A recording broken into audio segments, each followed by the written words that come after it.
अस्सलाम वालेकुम। Rugs news के साथ मैं हूं आसिफ इकबाल। हेडलाइंस आपने जानी, बुलेटिन का बाकायदा आगाज़ करेंगे और आगाज़ में आपको बताएंगे वज़ीर science and technology Fawad Chaudhry के बारे में। फवाद चौधरी ने कहा है किसी और की ख्वाहिश पर इस्तीफ़ा देने का सवाल ही पैदा नहीं होता और वो उस वक्त तक वज़ीर रहेंगे जब तक उन्हें इमरान खान का एतमाद हासिल है। फवाद चौधरी ने गुज़िश्ता रोज़ एक इंटरव्यू में तहरीक इंसाफ के रहनुमा जहांगीर तरीन और असद उमर के दरमियान रस्साकुशी का इंकशाफ किया और बताया कि पहले जहांगीर तरीन ने असद उमर को निकलवाया और फिर असद उमर ने जहांगीर तरीन की छुट्टी करा दी। उसके इंटरव्यू के बाद वज़ीर इत्तलात पंजाब फयाजुल हसन चौहान ने कहा था कि वफाकी वज़ीर का ये रवैया गैर जिम्मेदाराना है। अगर इमरान खान टीम बनाने में नाकाम हैं तो फवाद चौधरी इस्तीफ़ा दे दें। फयाज चौहान के बयान पर रद्द अमल देते हुए फवाद चौधरी ने कहा कि किसी और की ख्वाहिश पर इस्तीफ़ा देने का सवाल ही पैदा नहीं होता। वो उस वक्त तक वज़ीर रहेंगे जब तक उन्हें वज़ीर आज़म का एतमाद हासिल है।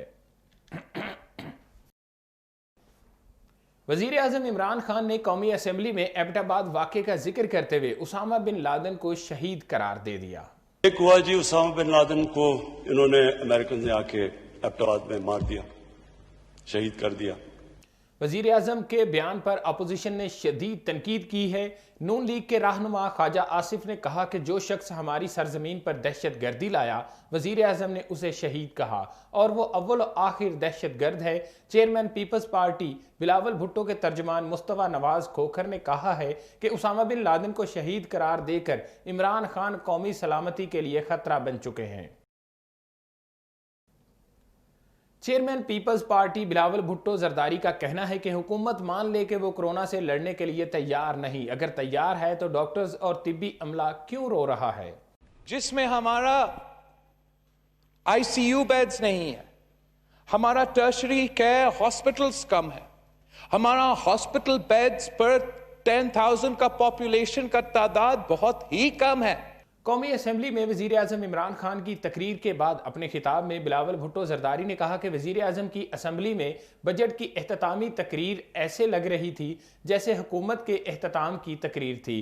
मसला ये था कि इस तकरीर में कोई सच नहीं था। बिलावल भुट्टो ने मज़ीद कहा कि वज़ीर आज़म कहते हैं हमने बड़ा सोच समझ कर लॉकडाउन का सिलसिला शुरू किया था और हमने कोरोना की वबा का मुकाबला किया। हमारी बहुत तैयारी है और हमारी तैयारी इतनी है कि हमारा हेल्थ सिस्टम इस वबा को संभाल सकता है। आपको बताएं कि army chief general Qamar Javed Bajwa का कहना है कि अंदरूनी और बैरूनी चैलेंजेस जामे कौमी हिकमत अमली के मुतकाजी हैं। पाक फौज मुल्क की सलामती और दिफा के लिए पुरअज़म है। ISPR के मुताबिक आर्मी चीफ ने शुरका से अपने खिताब में कौमी सलामती को दरपेश अंदरूनी और बैरूनी चैलेंजेस को उजागर किया और पाकिस्तान में पायदार अमन के हवाले से अपना विजन पेश किया। इस मौका पर आर्मी चीफ का कहना था कि अंदरूनी और बैरूनी चैलेंजेस जामे कौमी हिकमत अमली के मुतकाजी हैं और इन चैलेंजेस से निपटने के लिए रियासती इदारों का मजबूत होना ज़रूरी है। आज़ाद कश्मीर में सह अफ्रीकी कोहाला हाइड्रो पावर प्रोजेक्ट के तारीखी मुआहदे पर दस्तखत कर दिए गए। तकरीब इस्लामाबाद में मुनक्किद हुई जिसमें वज़ीर आज़म इमरान खान समेत चीनी सफ़ीर यांग जेंग और दीगर अफराद ने शिरकत की।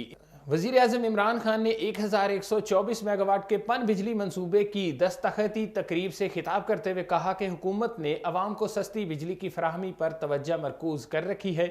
वज़ीर आज़म ने मंसूबे में 2 अरब 50 करोड़ डॉलर की सरमायाकारी का खैर मकदम करते हुए कहा कि मंसूबे से आज़ाद जम्मू कश्मीर में रोज़गार के मौके पैदा होंगे। वफाकी वज़ीर बराए मौसमियाती तब्दीली ज़रताज गुल का कहना है कि अगर कोरोना वायरस के हवाले से की गई गुफ्तगू पर उन्हें माफ़ी मांगनी चाहिए तो फिर पीपल्स पार्टी को 1971 के सानहे पर माफ़ी भी मांगनी चाहिए। कौमी असम्बली में खिताब करते हुए वफाकी वज़ीर ज़रताज गुल ने कहा कि पीपल्स पार्टी बेनज़ीर भुट्टो की जमात है। अगर इस जमात की ख़वातीन मेंबरान ही ख़वातीन को टारगेट करेंगी तो दुख होगा। ज़रताज गुल ने पाकिस्तान टेलीविजन के एक प्रोग्राम में इंटरव्यू देते हुए कहा था कि कोविड-19 का मतलब इसके 19 पॉइंट हैं, जिसके बाद उनकी इस बात का वीडियो क्लिप वायरल हुआ और सारिफीन ने दिलचस्प मेम्स बनाकर सोशल मीडिया पर उनका तमस्खुर उड़ाया। پیپلز پارٹی کی اعلیٰ قیادت پر سنگین الزامات لگانے والی امریکی خاتون سینتھیا ڈی ریچی کو پاکستان سے ڈیپورٹ کرنے کے لیے اسلام آباد ہائی کورٹ میں درخواست دائر کر دی گئی، جس پر چیف جسٹس اطہر من اللہ کل سماعت کریں گے۔ سینتھیا ریچی کا ملک بدری کی درخواست پر کہنا ہے کہ بلاول بھٹو نے کارکنوں کو انہیں ہراساں کرنے، ملک بدری کی دھمکیاں دینے اور FIR درج کرانے کی اجازت دی۔ کیا بلاول متاثرہ خاتون سے یہی سلوک کر سکتے ہیں کہ اس کی آواز ہی دبا دیں؟ کم از کم غیر جانبدارانہ تحقیقات تو ہونے دیں۔ پیپلز پارٹی راولپنڈی کے جنرل سیکریٹری چودھری افتخار نے اسلام آباد ہائی کورٹ میں درخواست جمع کرائی ہے، جس میں سیکریٹری کابینہ، سیکریٹری داخلہ، FIA اور SCCP کو فریق بنایا گیا ہے۔ قومی اسمبلی کے اجلاس میں نون لیگ کے رہنما خواجہ آصف نے زرتاج گل کا نام لیے بغیر کرونا وائرس کے حوالے سے ان کے بیان کا مذاق اڑایا۔ گزشتہ دنوں زرتاج گل نے پاکستان ٹیلی ویژن کے ایک پروگرام میں انٹرویو دیتے ہوئے کہا تھا کہ کووڈ-19 کا مطلب اس کے 19 پوائنٹ ہیں، جس کے بعد ان کی اس بات کا ویڈیو کلپ وائرل ہوا اور صارفین نے دلچسپ میمز بنا کر سوشل میڈیا پر ان کا خوب تمسخر اڑایا۔ آج زرتاج گل نے قومی اسمبلی میں اس حوالے سے گفتگو کرتے ہوئے اعتراف کیا کہ ٹاک شو میں ان کی زبان پھسل گئی تھی۔ آپ کو بتائیں، کراچی میں سندھ اسمبلی کے اجلاس کے دوران حکومت اور اپوزیشن کے درمیان گرما گرمی دیکھنے میں آئی۔ وزیر زراعت اسماعیل راہو نے کہا، وفاقی حکومت نے شہریوں کو کورونا کے جہنم میں جھونک دیا۔ اسپیکر آغا سراج درانی کی صدارت میں سندھ اسمبلی کا اجلاس ہوا۔ حکومت اور اپوزیشن میں تو میں ہو گئی۔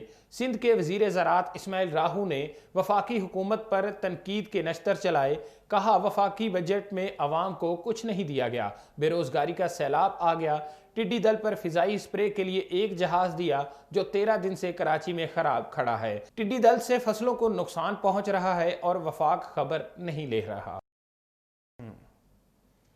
کراچی میں لیاری ایکسپریس وے کے قریب تیز رفتار کار نے سڑک کنارے بیٹھے افراد کو کچل دیا۔ حادثے میں 4 افراد جاں بحق جبکہ ایک شدید زخمی ہو گیا۔ لیاری ایکسپریس وے پر ہولناک ٹریفک حادثہ پیش آیا۔ بجلی کی لوڈ شیڈنگ کے ستائے لیاری کے مکین لیاری ایکسپریس وے پر بیٹھے تھے۔ تیز رفتار کار سامنے آنے والے شخص کو بچاتے ہوئے بے قابو ہو گئی اور کنارے پر بیٹھے افراد کو روندی ہوئی پل سے نیچے گر گئی۔ حادثے میں 4 افراد جاں بحق اور ایک شدید زخمی ہو گیا۔